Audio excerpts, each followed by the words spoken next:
Hello दोस्तों, कैसे हैं आप सब। आज की हमारी कहानी है बहू पर इल्ज़ाम भाग 1। अगर अच्छी लगे तो चैनल को लाइक, शेयर और सब्सक्राइब करना ना भूलें।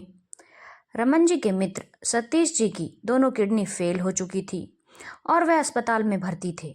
घर की लगभग सारी जमा पूंजी उनके इलाज में उनकी पत्नी लगा चुकी थी, फिर भी वह स्वस्थ नहीं हो पा रहे थे। यहाँ तक कि उनकी पत्नी ने अपनी किडनी भी उन्हें दे दी थी, लेकिन ऑपरेशन के बाद भी किडनी उन्हें सूट नहीं की और वह डायलिसिस पर चले गए थे और कुछ दिन के मेहमान थे। इधर पत्नी भी एक किडनी पर थी और उनका भी स्वास्थ्य कुछ ठीक नहीं रहता था। इलाज में लगभग सारी जमा पूंजी खत्म हो चुकी थी और उनकी एकलौती बेटी राधा, अभी उसका भी ब्याह नहीं हुआ था। ऊपर से पिता कभी भी गुजर सकते थे और माँ, उनका भी कोई ठिकाना नहीं था। रमन जी अपने मित्र सतीश को सांत्वना देते थे कि सब कुछ ठीक हो जाएगा, लेकिन सतीश को पता था कि अब कुछ भी ठीक होने वाला नहीं और उन्हें यह भी पता था कि वह ज़्यादा दिनों के मेहमान नहीं हैं। उन्हें इस बात की चिंता थी कि उनके जाने के बाद उनकी पत्नी और उनकी बेटी का क्या होगा। उन्हें बहुत अच्छे से पता था कि उनकी पत्नी उनके बिना ज़्यादा दिनों तक जीवित नहीं रह पाएंगी, क्योंकि वह बहुत कमज़ोर दिल की महिला थी। ऊपर से अब तो वह खुद एक किडनी पर थी। उन्हें सबसे ज़्यादा फिक्र अपनी कुंवारी बेटी राधा की थी, जो उन दोनों के बाद बिल्कुल अकेली हो जाती। जमा पूंजी के नाम पर भी कुछ नहीं बचा था। उनका सारा परिवार बिखरने की कगार पर आ चुका था। एक दिन जब सतीश जी को ऐसा लगा कि अब वह कभी भी इस दुनिया से जा सकते हैं, तो उन्होंने रमन जी से बोला, रमन, मैं तुम्हारे अलावा किसी पर भी भरोसा नहीं कर सकता। मेरी बेटी राधा हमारे बाद इस दुनिया में अकेली रह जाएगी, क्योंकि मुझे पता है मेरी पत्नी मेरे गम में अपना होश आवास खो देगी। मेरी बेटी का क्या होगा, मुझे कुछ समझ में नहीं आ रहा।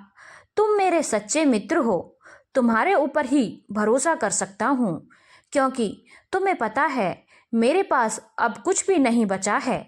रमन जी ने बोला, हाँ सतीश, मुझे सब कुछ पता है। मैं तुमसे वादा करता हूँ, राधा की जिंदगी कभी बर्बाद नहीं होने दूंगा।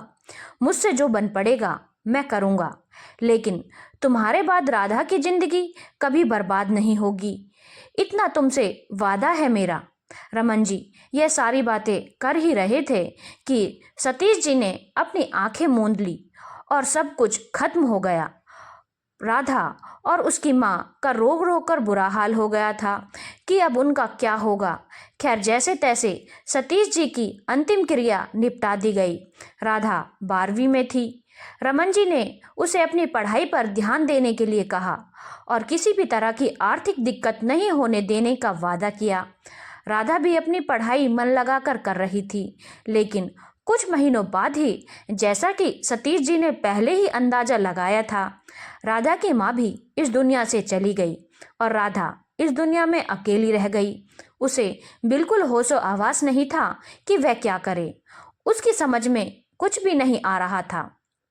इस दुनिया में वह बिल्कुल अकेली रह गई थी और उसका घर भी गिरवी पड़ा हुआ था।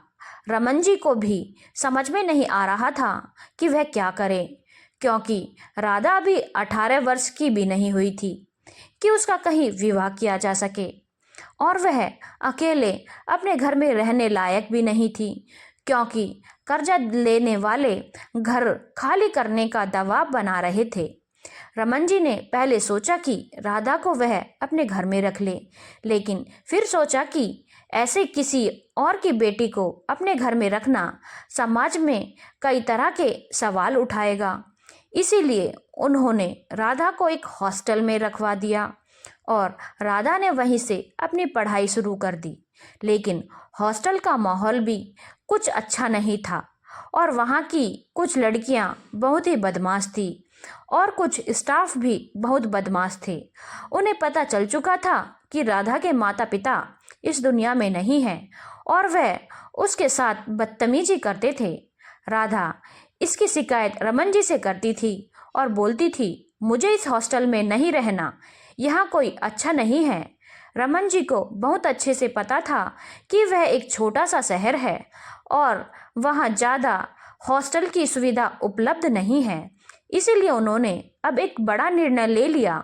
उन्होंने अपने घर में अपनी पत्नी, अपने इकलौते बेटे और बेटी से बोला कि वह राधा की शादी अपने इकलौते बेटे अमित से करेंगे।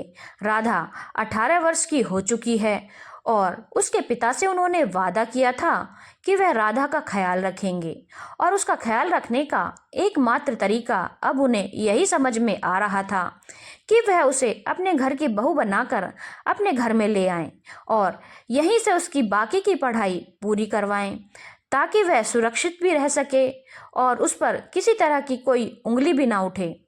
रमन जी के अचानक लिए इस फैसले से उनकी पत्नी मोहिनी देवी, उनका बेटा अमित और बेटी जानवी तीनों हैरान थे।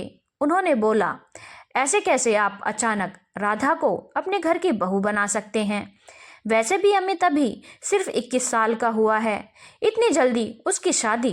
पहले हम अपनी बेटी जानवी की शादी करेंगे, उसके बाद अमित की शादी करेंगे।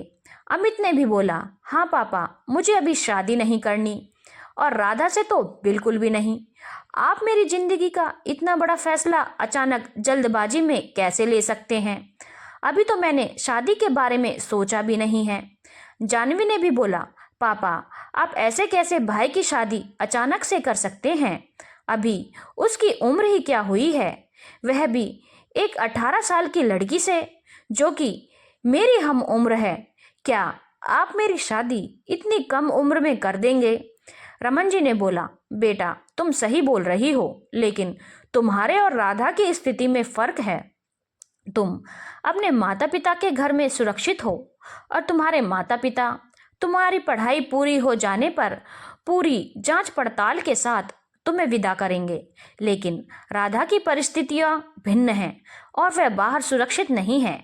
अगर मैं उसे अपने घर में लाकर रखता हूँ तो दुनिया बहुत सवाल उठाएगी, लेकिन अगर वह इस घर की बहू बनकर रहेगी तो किसी की निगाह उसकी तरफ गलत नहीं होगी। लेकिन मोहिनी देवी को यह रिश्ता बिल्कुल भी मंजूर नहीं था और वह बोल रही थी, अमित हमारा इकलौता बेटा है, करोड़ों का कारोबार है।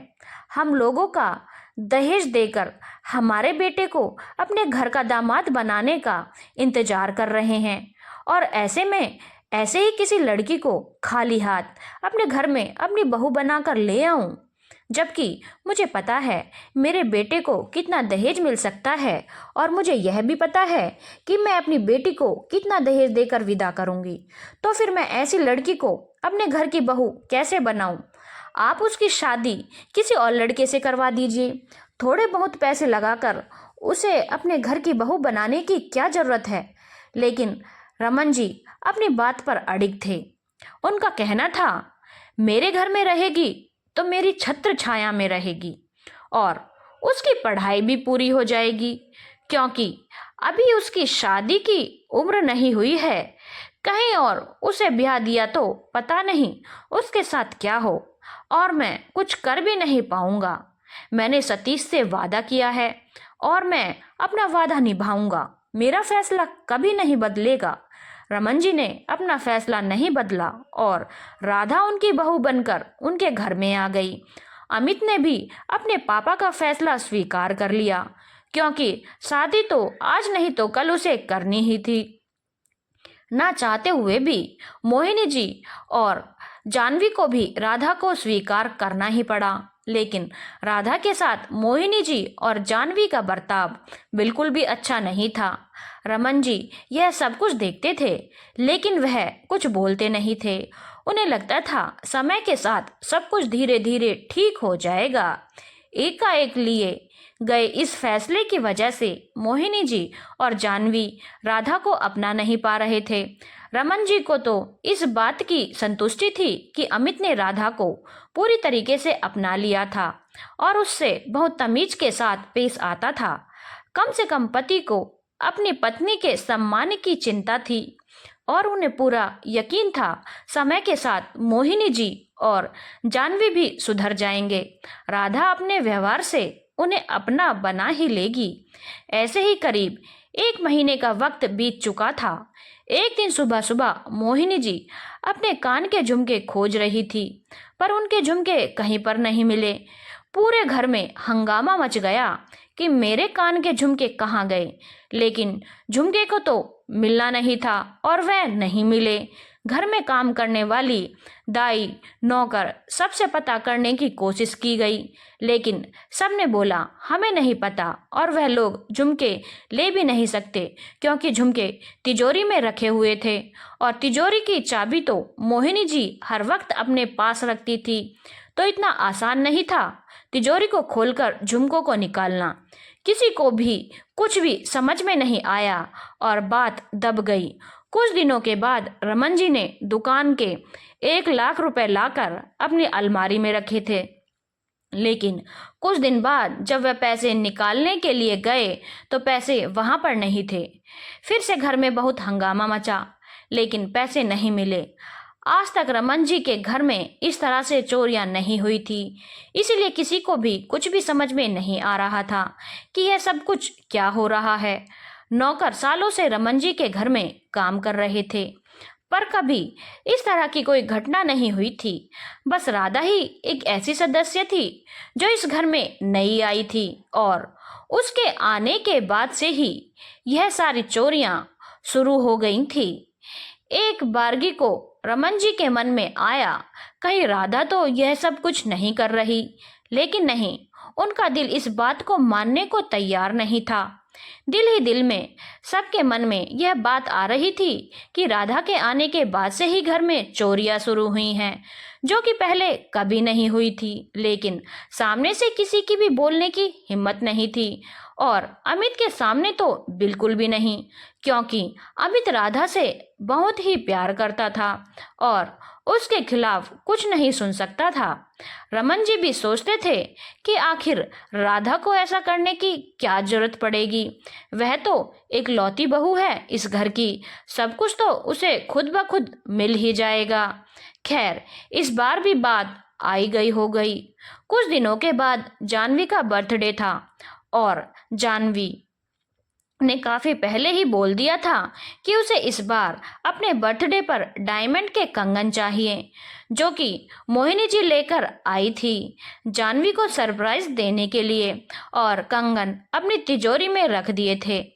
बर्थडे वाले दिन जब उन्होंने तिजोरी खोलकर जानवी को उसके डायमंड के कंगन गिफ्ट में देना चाहा तो वह हैरान हो गई, क्योंकि तिजोरी में कंगन नहीं थे।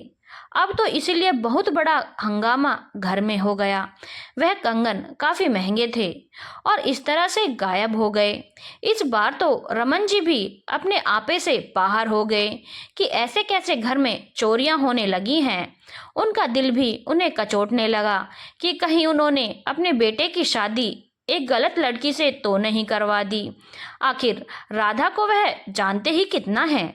दोस्त को दिया गया वादा निभाने के लिए वह राधा को अपने घर की बहू बनाकर ले आए थे। क्या पता उसे यह रिश्ता मंजूर ना हो और उसने मजबूरी में शादी कर ली हो। मोहिनी जी को भी कभी ऐसा ही लग रहा था कि यह सब कुछ राधा ही कर रही है। इस बार तो उन्होंने खुलकर बोल ही दिया कि जब से राधा इस घर में आई है तब से ही घर में चोरियां हो रही हैं और पता नहीं यह चोरी कौन कर रहा है। अमित ने गुस्से में बोला, मम्मी आप कहना क्या चाहती हैं? जब से इस घर में राधा आई है, मतलब आप क्या कहना चाहती हैं कि राधा जो कि इस घर की बहू है वह इस घर के गहने और पैसे चुरा रही है? इतना बड़ा इल्जाम है राधा के ऊपर आप लगा रही हो। अमित बहुत जोर से चिल्लाने लगा। रमन जी उसे शांत करना चाह रहे थे और बोले, नहीं बेटा, तुम्हारी मम्मी का यह मतलब नहीं था। लेकिन अमित अपने आपे से बाहर हो गया था और बोला, नहीं, अब तो बात क्लियर करनी ही पड़ेगी। दोस्तों, आगे कहानी में क्या हुआ, इंतजार करिए कहानी के अगले भाग का। अगर आपको कहानी का ये भाग अच्छा लगा हो तो चैनल को लाइक, शेयर और सब्सक्राइब करना ना भूलें।